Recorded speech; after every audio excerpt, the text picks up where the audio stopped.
नमस्कार, मैं हूं कुमार गजेंद्र। जनपद ऑन द स्पॉट में आपका स्वागत है। हमारे एक दूसरे social media platform podcast with Kumar Gajendra में भी आपका स्वागत है, जहां आप हमें सुन सकते हैं। देश के अंदर नवरात्रों का समय चल रहा है। हिंदू मान्यताओं के हिसाब से, हिंदू धर्म के हिसाब से ये सबसे पवित्र दिन हम लोगों के लिए होते हैं और इसमें देवी देवताओं की नवदुर्गा की पूजा होती है। बहुत ही शुद्ध दिन है। लेकिन आने वाला जो दशहरा है उसको लेकर, दीपावली को लेकर और नवरात्रों को लेकर किस तरीके के योग बन रहे हैं और हमारा देश किस तरफ जाएगा, इन सब पर चर्चा करने के लिए आज हमारे साथ मौजूद हैं आचार्य सुभेश शरवण जी।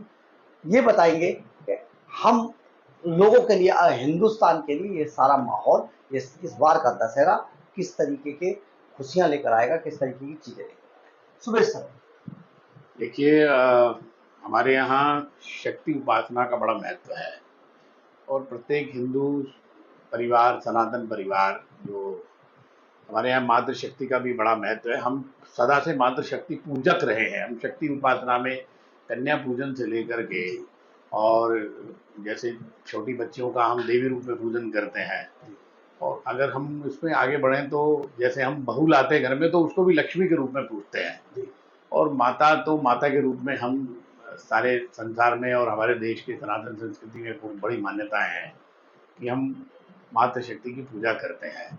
ये शक्ति उपासना का समय का अर्थ है कि हम, हमारी जो भावनाएं हैं और हमारा जो सनातन धर्म कहता है कि ये, अगर हम शास्त्रों के हिसाब से चर्चा करें तो भगवान राम की शक्ति पूजा है, शक्ति उपासना है।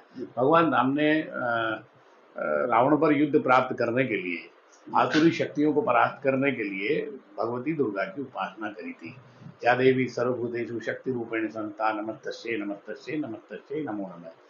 और एक प्रसंग पर अगर हम देवी भागवत पुराण पर चर्चा भी करें तो देवताओं ने भगवती से स्तुति की और उनसे वरदान मांगा और शक्ति प्राप्त करके, और आसुरी शक्तियों पर मधुकैटभ और शुम्भ निशुम्भ आदि के को जो है परास्त किया। ये सब शक्ति से ही संभव हो सका। उन्हीं से प्रार्थना की गई और उन्होंने ही अपने काली रूप में, चंडी रूप में आकर के आसुरी शक्तियों का दमन किया।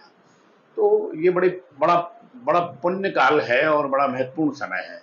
जहाँ तक हमारे यहाँ विजयदशमी का पर्व है, महिषासुर का वध किया। हाँ भाई सब, ये तो सब जितने राक्षस उस समय पर थे, उद्घटम है और चंडमुंड है, महिषासुर मर्द, ये सब जो है आसुरी शक्तियां, सब आसुरी शक्तियों के ही प्रतीक हैं।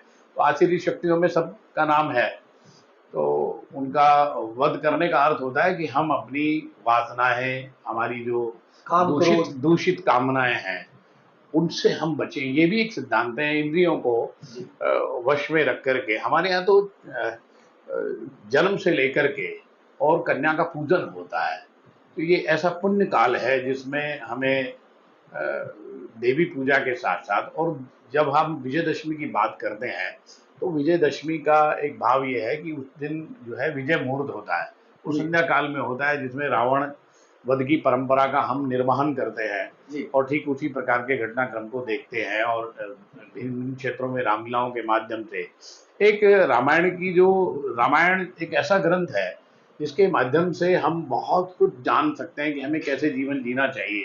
तो स्वामी तुलसीदास जी ने और ऋषि वाल्मीकि जी ने जितने विस्तार से मानव के जीवन में किस प्रकार का जीवन होना चाहिए, ऐसा लिखा है ना, स्वांते शुकाय तुलसी रघुनाथ गाथा भाता निबंध मधुमंदन माधुर्य। भगवान और को कैसे, ये जो घटना है सारी की सारी वर्ण और मानव के बीच की घटना है, तो मतलब संपूर्ण मानव जाति के लिए है।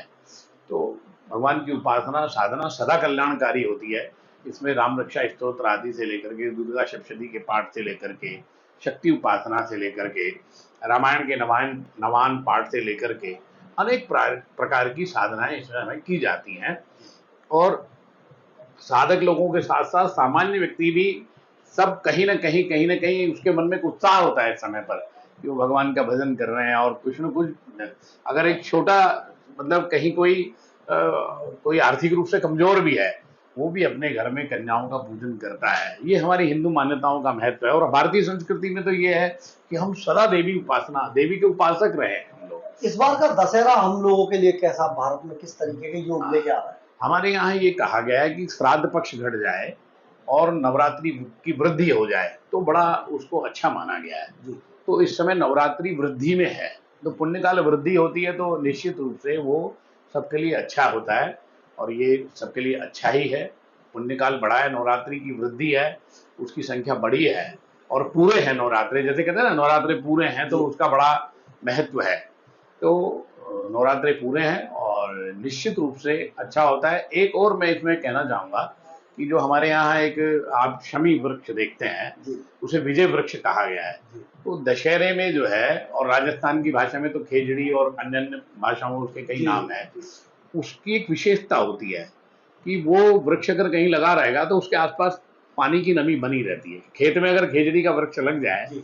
तो कहते हैं भाई खेजड़ी का वृक्ष होगा तो इतना बाजरा तो हो ही जाएगा कि जो है वो अपना जीवन खर्चा चल जाएगा। हाँ खर्चा चल जाएगा। इतना इतना महत्व उस वृक्ष का है, जी। तो उसे विजय वृक्ष कहते हैं। और उस दिन जो है उसको दर्शन, उसका स्पर्श करना और अपने पास रखना, उसको छूना, ये सब जो है निश्चित रूप से विजय प्रदान करता है और शक्ति प्रदान करता है। आपने देखा होगा कि इस बार नवरात्रे बढ़ रहे हैं, पूरे हैं, तो ये भी एक अच्छा शुभ मुहूर्त है। उसके बाद जो है इसी कारण दशहरा बहुत अच्छी हम सब के लिए खूब खुशियां लेकर आए, खूब अच्छी तरक्की लेकर आए। इन्हीं कामनाओं के साथ जय श्री राम। आचार्य जी ने आपको बहुत कुछ बताया, बड़ा ज्ञान दिया, ये अपने आप में बड़ी बात है कि आगे आने वाला समय देश के लिए, समाज के लिए बहुत अच्छा होने वाला है। जय हिंद, जय भारत। नमस्कार।